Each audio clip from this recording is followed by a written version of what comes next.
Commissioner, Mr. President, I rise again, I'm afraid, to make the same old hoary speech that I've been making here for several years, and that is, it is my opinion that you do not really understand the concept of banking. All the banks are broke.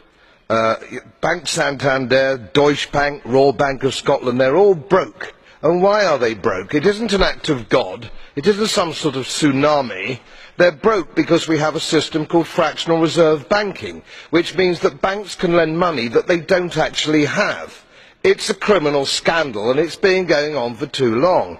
To add to that problem, you have moral hazard, a very significant moral hazard from the political sphere. And most of the problem starts in politics and central banks, which are part of the same political system. We have counterfeiting, sometimes called quantitative easing, but counterfeiting by any other name. The artificial printing of money, which if any ordinary person did, they'd go to prison for a very long time. And yet governments and central banks do it all the time.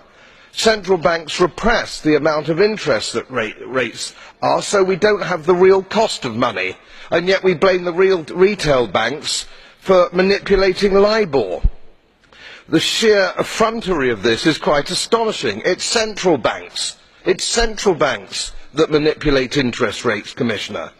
And plus, underneath all this, we talk loosely, in a rather cavalier fashion, do we not, about deposit guarantees.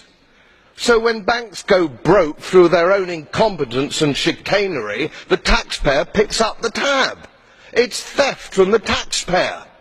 And until we start sending bankers, and I include central bankers and politicians, to prison for this outrage, it will continue.